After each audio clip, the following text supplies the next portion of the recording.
അപ്പോൾ ഖലീഫ പടം എങ്ങനെയുണ്ടെന്ന് ചോദിച്ചാൽ ഒരു പ്രോപ്പർ മാസ് പടം. വലിയ പ്രതീക്ഷയൊന്നും ഇല്ലാതെയാണ് ഞാൻ ഈ പടം കാണാൻ പോയതെങ്കിലും ഫസ്റ്റ് ഹാഫിൽ ഫൈറ്റ്, ചേസ്, അങ്ങനെ മാസ് പടത്തിന് വേണ്ട എല്ലാ എലമെൻസും ഉണ്ടെങ്കിൽ കൂടി എനിക്കെന്തോ ഒരു മിസ്സിങ് തോന്നിയിരുന്നു. നമ്മൾ പ്രതീക്ഷിക്കുന്ന സാധനം മാത്രമേ ഈ പടത്തിൽ നിന്ന് കിട്ടുന്നുള്ളല്ലോ, എന്തെങ്കിലും ഒരു വാ ഫാക്ടർ എവിടെയെങ്കിലും വരുമോ അങ്ങനെ കൊതിച്ചിരിക്കുമ്പോഴാണ് ഒരു ഫൈറ്റ് സീക്വൻസ് വരുന്നത്. നായകൻ്റെ അല്ല, നായകൻ്റെ വീട്ടിലെ സെക്യൂരിറ്റി ഗാർഡ്സിൻ്റെ. സത്യത്തിൽ എനിക്ക് പടം അവിടെ തൊട്ടാണ് ഓണായത്.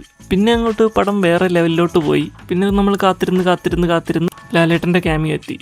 വരാതെ വാക്കുവോ എന്നൊരു പേടിയോടെയാണ് ഞാൻ കണ്ടതെങ്കിലും അത്യാവശ്യം നല്ല രീതിയിൽ അവരത് എടുത്തു വെച്ചിട്ടുണ്ട്. എസ്പെഷ്യലി പുള്ളിയുടെ ഫേസ് റിവീലും ആ ഒരു ഇൻട്രോയും പുള്ളിയുടെ ലുക്കും പൊളി. ലാലേട്ടൻ മാത്രമല്ല, വേറെയും 2-3 സർപ്രൈസസ് ഈ പടത്തിലുണ്ട്, വിച്ച് വാസ് ഓൾസോ ഗുഡ്. അതിനെക്കുറിച്ചൊക്കെ കൂടുതൽ എക്സ്പ്ലെയിൻ ചെയ്ത് പടം സ്പോയിൽ ചെയ്യാൻ ഞാൻ ആഗ്രഹിക്കുന്നില്ല.